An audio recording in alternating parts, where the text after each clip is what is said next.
What's up, humans, and welcome to a new Psicoactivo. Happy Monday, everybody. Hope everybody's doing okay. Okay, so for today's video, I was analyzing some of the Sky Watchers' statements, Jake Barber's, and I have seen behind the scenes a lot of movement. Suddenly, people that had never spoken about this psionics stuff are now claiming that they are psionic, and that's a little bit problematic to me. And there are a lot of different inconsistencies, and I'm not saying psionics are not real. What I'm saying is that we need to be really careful with the people that start talking about this and make some bold statements without uh, having any type of proof or history talking about the subject. um, Let me give you an example. uh, One of the people that has talked about psionics forever, but he didn't name them that, is, for example, James Yandoli from Engaging the Phenomena. He could be considered one of the most knowledgeable people on this specific topic. And those are people that do know what they're talking about, and they do have a history talking about it. This channel is called Psicoactivo. We have been talking about psi abilities since it started, basically. So I'm not an expert, though. I do bring in experts who know about this, and I'm learning from them. But this is a channel mostly dedicated to that, besides other stuff that I cover. But as soon as Jake Barber came out, you guys remember that I dropped a video talking about my fear death experience, and I got a really overwhelming and nice reaction from people from that video. I also had some alarming warnings from people. People reached out to me claiming to be psionics, but that they were kind of afraid of how they would be perceived by people who don't seem to have these psionic capabilities right now. Others were worried about people being targeted with psionic abilities and potentially even brought into programs without their consent. And yes, there are some concerning aspects of this that I do want to address. And I do want to let you guys know. I know how you guys feel about Dr. Stephen Greer. I know that it's divided, the opinion about him. A lot of people blindly trust him, a lot of people don't trust him at all. He was just on Danny Jones's podcast, and he gave more details into what Michael Herrera experienced there and what Jake Barber told him. And there are some inconsistencies there that I need to address, because Jake Barber said that people who go into the Psionics program um, actually are treated very nicely and they're paid handsomely and all that. But he didn't mention something that Dr. Greer did mention here, that when they go to these disaster zones, they already have like a system in place to identify people who could have potential psionic abilities, and that they're asked to be part of it under a really stressful circumstance, which is the destruction of their home or their city. And they don't really get much of a choice, according to Dr. Greer. And another aspect that really concerned me is that Dr. Greer says that when they go into the program, they're like placed under enormous amounts of stress, and they are given substances, and some of them even don't make it alive, which is really scary. And I don't know, it would be nice to have a little more clarity from the people at Skywatcher who use psionics for whatever they're trying to do. And it would be nice if we could get some clarification on which children they're using in these programs, and whose children are they, and because that is also really, really concerning, disturbing even. And this is something that I've pondered for a little while now about this psionics team, because as you guys know, I've been following Dr. Grinberg's story for a while. And I know that in 1994, when he disappeared, he was already getting letters and offers in the mail from three-letter agencies, from universities in the US, offering him astronomical numbers, and he always rejected them, according to his brothers who were interviewed after his disappearance. And when he disappeared, the main suspicion was that because all of his work disappeared the day after he was reported, and nobody knows where that work is, so, and who took it. And when he disappeared, the main theory out there is that based on his connections to three-letter agencies who were keeping tracks on him, and also based on the contact that he had with people who were known operatives from Stargate. I'm talking about Dr. Andrea Puharich, who famously brought Uri Geller to the fold at Stargate. And there are pictures of Grinberg with, and gonna sound like a broken record, but this is relevant for the story. There are pictures of him with Dr. Jacques Vallée and John Keel. And the main theory is that based on those connections he had, when he was doing that experiment about the transferred potential, trying to prove that telepathy or quantum entanglement between human minds is real, he disappeared. And the main theory is that somebody took him to keep doing his work in secret against his will. Yeah, that's a theme, against their will. So I'm not saying this is happening 100%, just saying this is concerning as it pertains to the Psionics program, if it indeed does exist, which I think there's a lot of evidence that suggests it might exist. Also, when Stargate officially ended, it is also believed that it didn't really end. They just changed the name and took it back to the black world, to the secret world. And that may well be the case. If this psionics program has existed since then, I wouldn't be surprised if Stargate was just reconditioned in order to train these psionic assets. Maybe they have been doing it for decades. There's a lot of work, a lot of the Dr. Andrea Puharich's work that he wrote, scientific papers and everything. The majority of it remains classified. Why is that? So that's the thing with this psionic program, that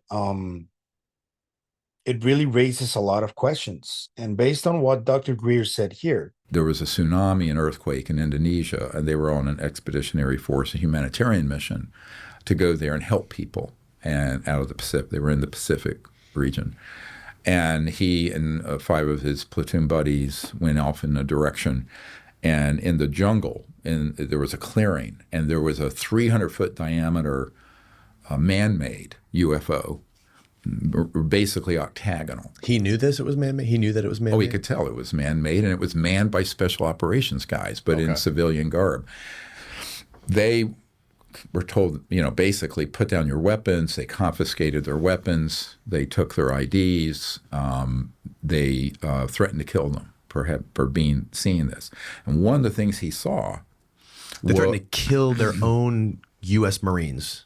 Well, they're not their own. This is this shadow secret government. Right, okay. I mean, those are the real people committing treason and are traitors. And yes, they'll kill their own. I mean, look at Jonathan Weigand's testimony when he was in the Peruvian-Bolivian border, where we shot down an ET craft. And he and his guys came across it first, and the security people who were in there to retrieve it said, You talk about this, we'll throw you out of the helicopter and they'll never find you in the jungle. So this happens all the time. They do kill their own people, but they're not their own people. They're Americans, though, right? Yeah, they're Americans, but it's, these are people who are running a criminal enterprise, the biggest, think of the mafia. It's the largest criminal organization on the planet. So, when the FBI is ready and wants to grow up and be serious, they have a real target here. With technology that very few human beings can comprehend. So the other thing that Michael Herrera saw was this crate. And it looked like it had like a little oxygen and HVAC mini portable unit on it. And he thought they were running drugs. And it turned out, because Jake was at this conference to try to bump witnesses and see who need to be turned over for either wet works or arrest, he heard this. And of course, he immediately texted me because he has my number. And we went to the green room. Jake did? Yeah. And his security guy. So he knew you. Oh, yeah. But he was going to your conference to subvert some of your witnesses. Well, that's what his job was. It was to stop leaks and find out if I had the Panasonic Tough book that had gone missing out of one of these corporations. I know which one it is. That had all this intel on it because I received stuff all the time, right? And he thought maybe I had it. Now, I didn't know that's why he was there, right? And prior to that, I'd had a meeting with one of his security people at a bar near Langley and near Tyson's Corner in Virginia. And he gave me a little thumb drive that was like a 10-page description of his involvement and what he was doing. And he subsequently, a month or two later, came in June 2023 to this Disclosure Project conference and press conference we did where Herrera and some other whistleblowers were speaking. But he immediately said, I need to see you. So I go back to the green room and he says, that isn't drugs. Those are people. And so what they were doing, the way they get their psionic and other staff, let's call it, at these underground facilities, is let's say there's a terrible disaster or war-torn area, and people are desperate, and they're not kidnapped per se, but it's under duress. They're basically told, you can either come with us and be part of our program, well, I'll describe it in a moment, or you can stay here and die. You choose. Now, I wouldn't call that a very, but this is how this is brutal stuff, right? Oh, yeah. And that's what was in those crates. These are people. And there were people who were candidates for being. How do they discern what kind of people they need? They were looking for people with a certain demographic that they felt would have a high psionic capability. And am I correct in saying they were children? They were children. There were women. Somehow there's a tendency for left-handedness for that ability, and gay and bisexual men. So that's who they were looking for. Because like Ingo Swann I knew him very well. He was a gay guy, brilliant remote viewer. So, and who cares? I mean, people get hung up on that. It's well, if you're gay, raise your hand. If you're left-handed, we need you. No, they don't do it that way. Let's not be silly. But I mean, they'll scope out, and then they'll say and of course it's a rough sort of assessment. They're then crated up, taken to a facility, and the ones that pass muster for their psychic capabilities, go through a program. Now, a lot of those end up dying because they're put on drugs, dopamine, electromagnetic enhancement. So many end up dying or put in comas. And wait, hold on. Man. So they're getting these people. So this specific situation, Michael Herrera was in Indonesia after there was an earthquake. They essentially, you don't want to say kidnapped because that's not a nice way of putting it, but it's essentially kidnapped them. And taken under some duress. I mean, come with us or die, right? I mean, I don't know. Well, you can call that whatever you want. It sounds like some level of human trafficking. There is an element of people being taken to places and experimented on and children being involved that needs to be investigated and addressed. To me, that is extremely, extremely concerning. And whether you believe Dr. Greer or not, if there is data or correlations that suggest this may be real, I think the ones in power need to investigate it. I need to get to the bottom of it because it is extremely wrong if it's happening. And it's really weird, this contrast between what Dr. Greer is talking about, with this program not being so benevolent and not so good, and the way Jake Barber framed it, because he says that it's nothing bad really, that they treat people really well, that they pay them handsomely, but he didn't mention that some of them maybe not make it. And that's what Dr. Greer is talking about. So, which is it? I would love to know. And I already know there's a lot of people that are going to jump and either criticize or defend whoever I'm talking about here, specifically Dr. Greer. But I'm not here to either say that he's right or wrong, just reporting on what he said. And he is one of the most important people within the UFO community, one of the big wigs, quote unquote. So, whatever he's doing within the topic should be noted because he's an influential figure within the community. So, what do you guys think about that?